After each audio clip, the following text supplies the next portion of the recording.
मर्द कहता है कि औरत दौलत की पुजारी है, मगर ये क्यों भूल जाता है कि औरत मर्द की मोहब्बत की भी पुजारी है।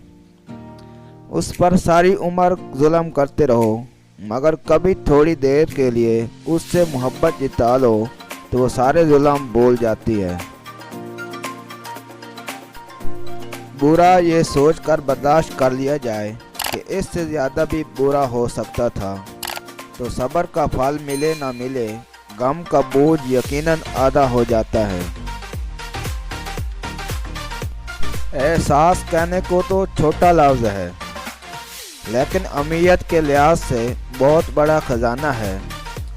रिश्तों को तोड़ने जोड़ने में इसका बहुत बड़ा हाथ होता है। दो किस्म के मर्दों से औरत बड़ी खुश और मुतमईन रहती है। एक वो जो अक्लमंद और नेक फितरत हो, दूसरा वो जो औरत के साथ नरमी और हमदर्दी का बर्ताव करे।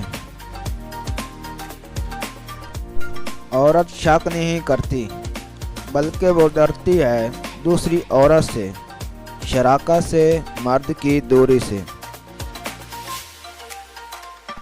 वक्त के समझाने का तरीका सख्त और करबनाक होता है, मगर ये भी सच है कि वक्त की समझाई हुई बात हतमी होती है और सारी ज़िंदगी के लिए समझ आ जाती है।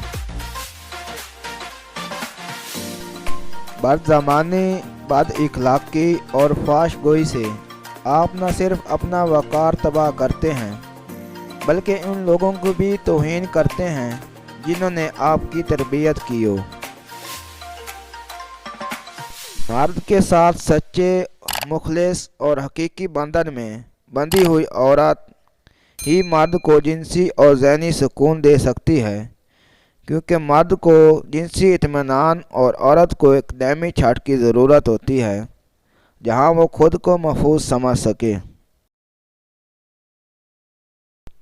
औरत की तवज्जो चाहते हो तो जब इसकी नज़र आप पर पड़े तो अपनी आंखों को बंद कर लो, वो दोबारा देखे फिर आंखें बंद कर लो, तीसरी बार देखे तो अपने अंगूठे को दूसरे हाथ से मसल दो।